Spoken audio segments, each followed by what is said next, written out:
I'm currently sitting in a 2005 Volkswagen GTI.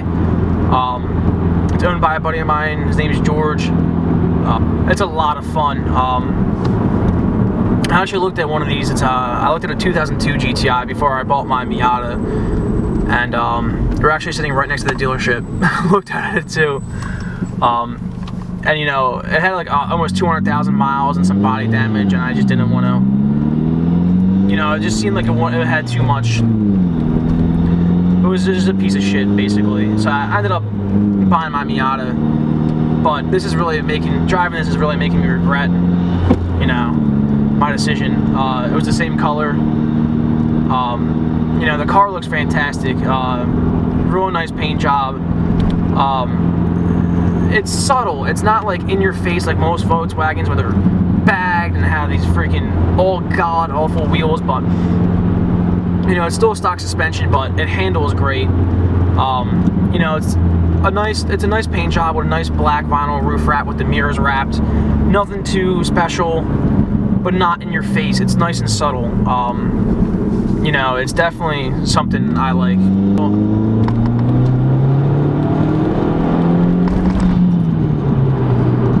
So on a stock turbo, it makes about 15 pounds of boost, which is, you can't ask for much more than that on a stock turbo and a stock ECU.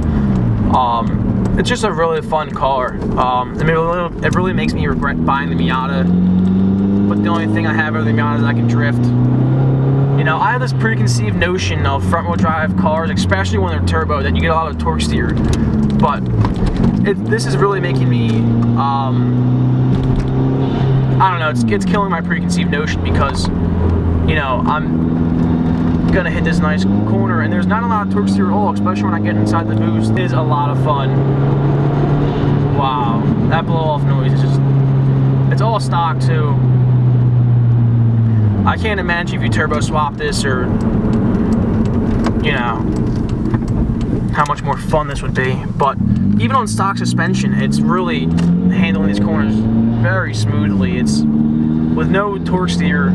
I mean, there's a little bit in a straight line when you're really, really digging into it, but, you know, I don't get a lot of torque steer right now going in these corners, but I'm also not pushing it too hard either.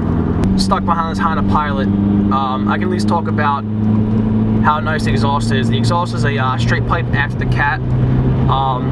It's not a true straight pipe, but I'm a big fan of straight piping anything. My Miata straight pipe for a long time until my ears bled.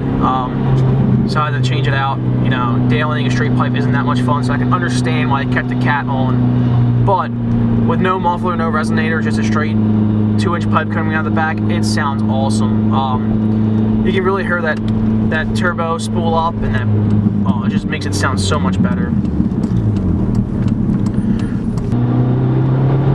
Wow, this is I love turboed cars. This is actually my first turboed front-wheel drive car I've driven. So, you know,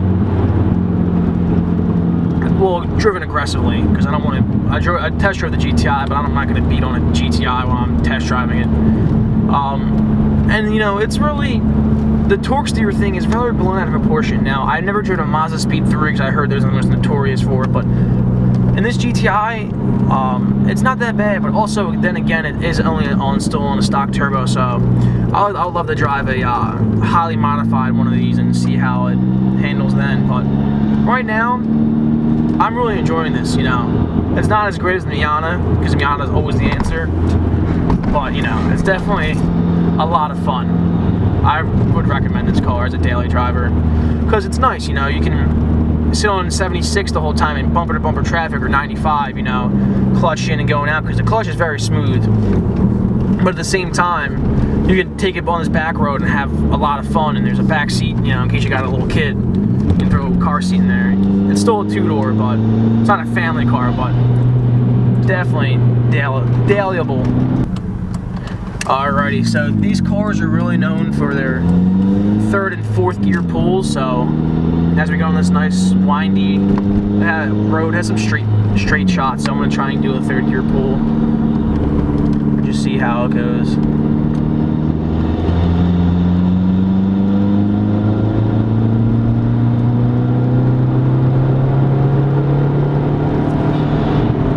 Oh my God, I got scared. Oh my God. Oh, I wasn't even at a red line. Holy hell. That's, oh my, I had to keep my eyes glued on the road. That was a lot of fun. Wow, I can see why people buy these things. You can commute, and when some Civic pisses you off, you can pull on them in third. Wow, I want to do a third gear roll with that. So much fun. I was even like a little fourth gear. I was from like 2,000 to 3,500 RPMs in fourth gear, and that was even going about 50.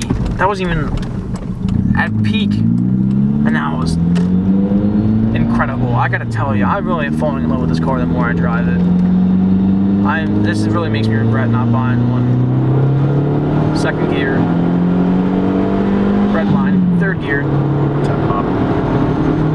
Wow, I had to let off at 4,500 because I'm running out of freaking space back here. But this thing is so much fun. I can definitely see why anyone would buy one of these. It was just a pleasure driving this. And I want to thank George a lot for letting me come out, for having him come out today and let me drive this. You know,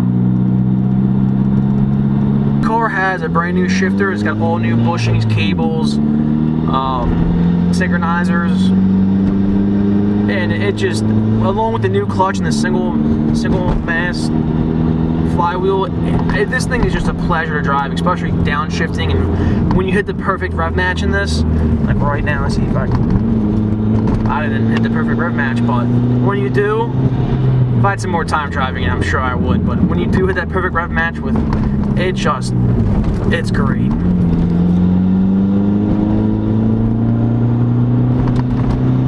Even in second around these corners, you know, I know I had a lot of fun in third gear, but this second right now is around, wow, even this second gear is, I would love to have one of these. You know, and I really appreciate this one because it's not the one that's in your face, it's not freaking bagged. You know, even on stock suspension, I can't imagine this was on some nice coilovers, how well this would ride and how well it would take the corners. So right at 15 pounds of boost, it's putting down 190 wheel horsepower, and it's just enough to have fun but not get arrested. You know, you can do a lot of great third gear and fourth gear pulls, but you know, you're not doing 200 miles an hour. But I gotta tell you, I can't imagine if you got this tuned or got a turbo swap, how much fun this would be. But when you do a big turbo swap, it, you know, you get more boost lag, but this thing, even now, just driving in traffic, I'm just having a lot of fun. I love it.